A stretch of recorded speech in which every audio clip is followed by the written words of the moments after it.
When you look in the mirror, what do you see? I mean, really, what do you see? Do you see someone strong, someone beautiful, someone talented, and someone capable of accomplishing great things? Or do you see something much different? Chances are, you don't see yourself in the same way that God sees you. And that, my friend, is tragic. The way we see ourselves, whether good or bad, has a direct impact on our lives. The things we accomplish, the positions we hold, and the marks we leave on this earth tend to be directly related to our belief systems and the value we place on ourselves. In the Bible, the story is told of a man named Gideon. Now, Gideon is living in a time in which the people are in desperate need of a hero.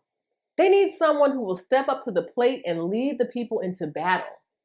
Gideon understands this, but when he looks at himself in the mirror, he doesn't see a leader. He doesn't see a warrior. He doesn't see someone remotely capable of doing the job. But of course, God sees him differently. So he sends an angel to inform Gideon that he is in fact the man for the job. But poor Gideon, he's still stuck on how he sees himself, and he informs the angel that he's probably not the right man for the job because he comes from a poor family, and in that family, he is the least of all. What's interesting is, the very first thing that the angel said to Gideon before he even gave him his assignment was, "The Lord is with thee, thou mighty man of valor."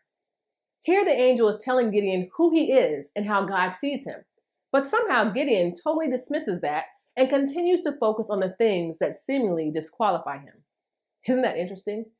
It's interesting because we too fall into the same trap that Gideon fell into, basing our worth and capabilities on things that God could care less about. Out here worried about status, and God isn't even thinking about that because the only status he's concerned about is your connection with him, because that's what gives you value.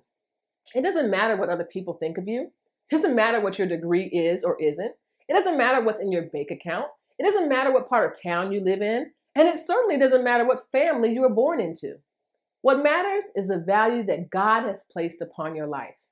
So we, like Gideon, have got to stop disqualifying ourselves for positions that God wants us to be in, simply because we haven't learned to see ourselves the way that God sees us. So I'm going to ask you again, how do you see yourself? Do you see yourself in the way that God sees you? Beautiful, talented, capable, courageous, strong, mighty, purpose-filled, victorious. Can't you look in the mirror and see that through him, you are all of those things and more? Now, before I go, did you know that Gideon was more than a success in the position that God had called him to fulfill? And he didn't even have to do much because God did all the heavy lifting for him. And he wants to do the same for you because he sees you differently. That's all I have for now. But as always, continue to be extraordinary through Christ. And remember to like, share, and subscribe. Circumstances are not powerful enough to determine your outcomes, but your mind is, which is why I put together the 5 steps to change your mind so that you can change your life. It's a free downloadable PDF that contains the 5 keys to a healthy mindset. So go to SaMonnaWatts.com/change and get your free download today. And while you're there, don't forget to check out my book.